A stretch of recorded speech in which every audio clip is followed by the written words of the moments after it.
जी में जाकर सूतक पातक में हम जवानी अर्घ या पूजन पाठ या बिनती पढ़ सकते हैं कि नहीं? जब गृहस्थ को सूतक पातक लगता है तो उस समय वह मुँह जवानी अर्थात जो कंठस्थ है उसको पढ़ सकता है, उच्चारण कर सकता है, उसका निषेध नहीं है।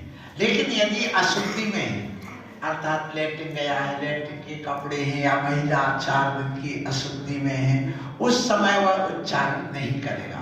लेकिन यदि घर में जिसको सूतक हुआ है वो दाम्पत्य में से जो महिला है, जैसे किसी के बच्चे हो गया है तो वो जोर से उच्चारण नहीं करे, बाकी 1-2 दिन बाद वो भी कर सकती है, निषेध नहीं है। खास करके नमोकार मंत्र तो 24 घंटे कभी भी पढ़ सकते हैं। आप पवित्र वा सुस्त तो दुष्ट तो विवा ध्यायेत पंच नमस्कार सर्व पापै प्रवचते।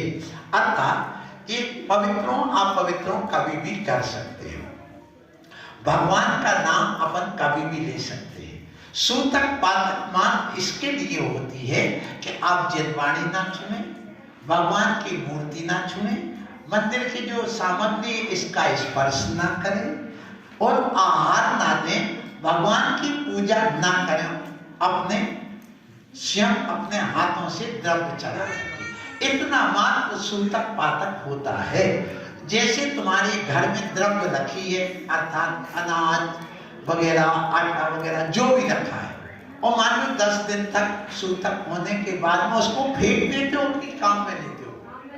काम में लेते, फेंक देते हैं नहीं। तो इसका मतलब ये है कि वो अशुद्ध नहीं हो गई, उतने दिन बाद अपन ने उसको छुआ नहीं और बाद में उसको काम में ले लिया, इतना किया जाता है। सो उस समय आप कंठस्थ चीजें कर सकते हैं, पढ़ सकते हैं, निषेध नहीं है।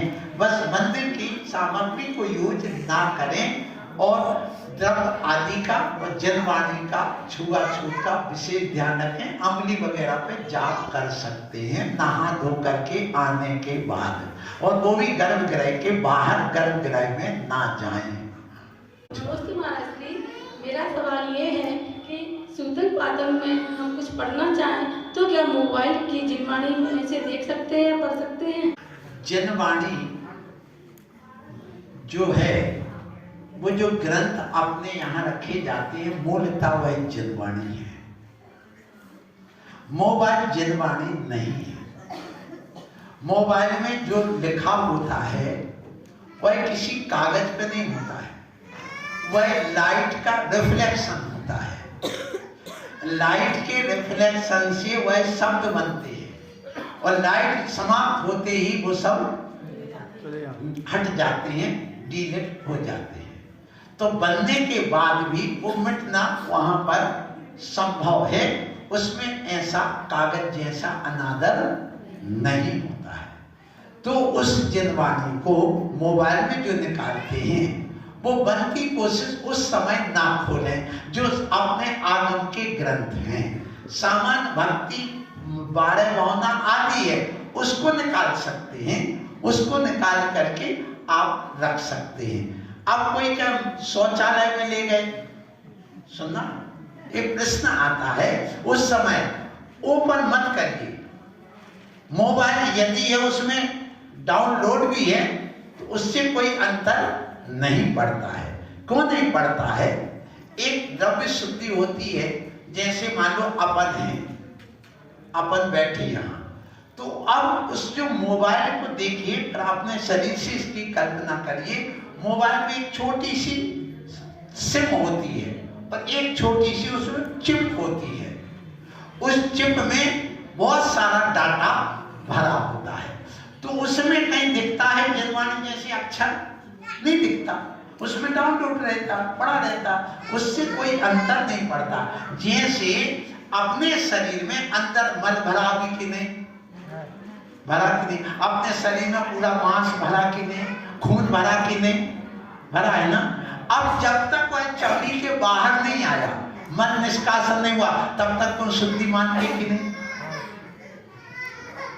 नहीं तो पूरा शरीर मांस का बना होगा, पूरा मन मूत्र इसमें नौ द्वार भाई गिनकारी ये लगा, फिर भी बाहर से अपन शुद्धि मान लेते कि बाहर से हमारे शुद्ध है, अंदर की बात अपन अभी नहीं कह रहे। निश्चय से देखे तो अंदर भी सब वो मल भरा हुआ है, फिर भी अपन उसकी शुद्धि यथाएं को मान करके मंदिर भी आते हैं, प्रतिमा भी छूते हैं और दर्शन भी करते हैं, अर्घ भी चढ़ाते हैं, महाराज को आहार भी देते हैं। तो ये जैसे अपन इसमें कर लेते वैसे यदि मोबाइल में भरा हुआ है तो उससे कोई अंतर नहीं पड़ता है।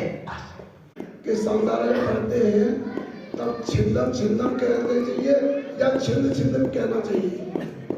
बहुत अच्छा। शांति धारा पढ़ते हैं उस समय कोई लोग छिंद छिंद भिन्न भिन्न बोलते हैं, कई लोग छिंदी छिंदी भिंदी भिंदी बोलते हैं।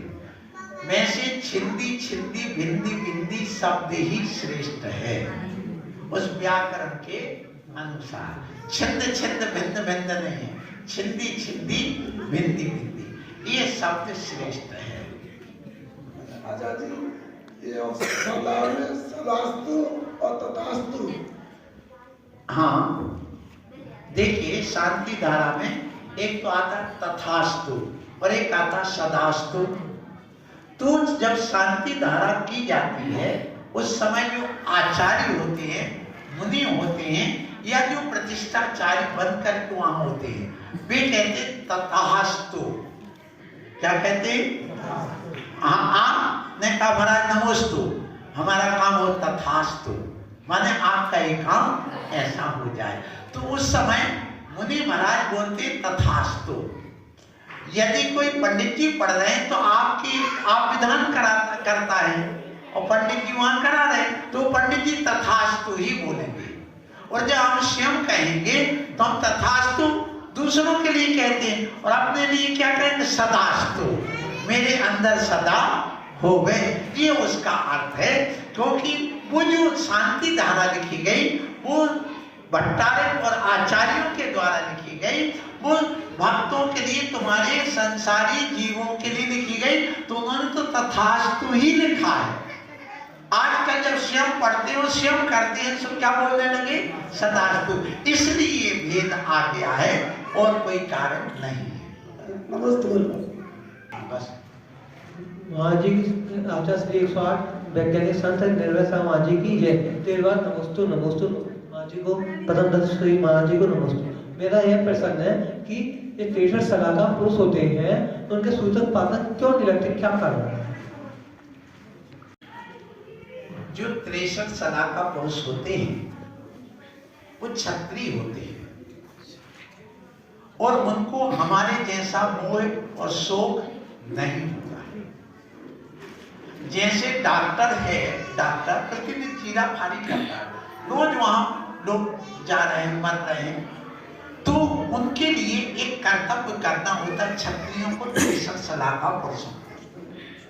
इसलिए जैसे डॉक्टर प्रतिदिन देखता है इतने लोग उनकी दवाई करना है, मर रहे हैं, तो भी उनको सूतक ऐसा नहीं माना गया है। उसी प्रकार से हमारे जितने भी तीर्थंकर हुए हैं उनके लिए उससे मोह ममता अधिक नहीं होने से उनके लिए सूतक पातक का निषेध वैसे किया गया। फिर भी एक दिन का तो उनको तो लगता है, वो भी इतना मानते लेकिन अपने जैसा वो स्वीकार नहीं करते, बस उतनी देर के लिए वो अपना मन को समझा लेते, उतना विशुद्ध उनका मन हो जाता है और उतने उनका मोह कम हो जाता, इसलिए सूतक पातक नहीं मानते। आजकल कई लोग भी नहीं मानते, आज भी ऐसा मोह कम हो गया, सब बिल्कुल अलग हो गया, क्योंकि ये पीढ़ी दर पीढ़ी कम भी होता है, क्योंकि मोह भी पीढ़ी दर पीढ़ी कम होता चला जाता है।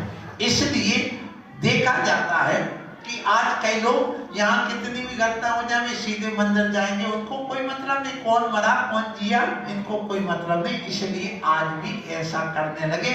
लेकिन आगम में सूतक पातक मानना चाहिए, ये कथन स्पष्ट है।